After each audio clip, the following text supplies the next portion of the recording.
the dollar sold off as well. And that was confusing for people because everyone thinks, well, if equities sell off, the dollar has to rally, right? I mean, sometimes the dollar can rally and equities rally at the same time, but if equities sell off, usually the dollar rallies. And equity sold off and the dollar sold off. And the question is why? And people haven't even, in retrospect, said, why did that happen? They just said, well, it happened and we hope it doesn't happen again. And the reason why is because the source of the selling pressure for this move in 2025 was 100% the tariffs. If tariffs change, if tariffs increase or decrease, that then changes your and mine ability to buy things from other countries, right? It changes, oh, can I import a bunch of these goods and like fabs or, durable goods or cars or whatever it might be to sell them. Now I have to import less or get a better deal with that country. Either way, it negatively impacts that country. And so that country then has to say, okay, it's like a hedge fund unwinding a trade. They're long one part and short another part. These countries have to say, okay, if we have tariffs that come in, we now need more dollars in our bank account so we can hedge our risk and be able to offset the lack of dollars we're getting from foreigners or from the United States. So what a foreign country would do, or everyone in a foreign country, I mean, like just regular guys like you and me in another country, if we're exporting, if we're running a manufacturing business, we're doing this like immediately. Basically what we do is we say, okay, I need to shore up my balance sheet because the US might buy less stuff from me. And so that means I need more dollars to offset some of that. And I need to convert, or I need more of my own currency to offset some of that.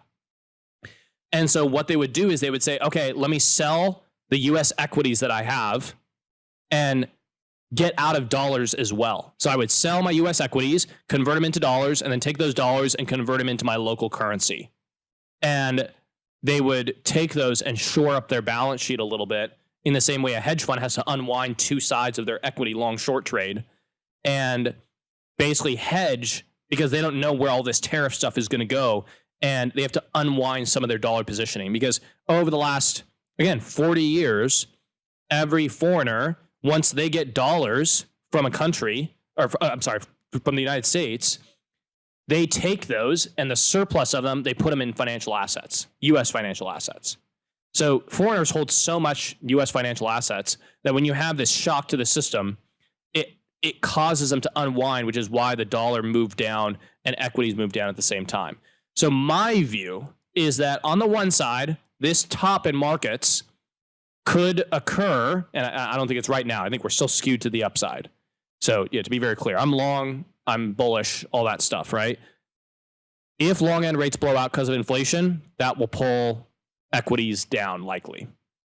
If we start having some changes in trade or the dollar starts hitting lows that are even, that begin to drag on the real equity returns that foreigners have, that could begin to pull on equities as well. So I actually believe the ultimate, kind of move that we have in markets will be that the dollar moves down so much and so low, probably, I think it'll be, down to these, 92, 94 levels. It'll get down so low that it will actually, because Trump is trying to rebalance and they're going to try to cut rates and they're going to try to rebalance into all this global trade stuff, that it will then force foreigners to unwind some of their equity positions because it's putting so much pressure on their local currency to rebalance some of this trade stuff. Will that take place? I think it's a very probable scenario. Either one could take place that sets a top in equities, but right now, neither of them have enough strength. And we're still seeing so much more force in the credit cycle and liquidity and things like that. So that's how I view the outcome and how I view the scenarios for like the risks around it.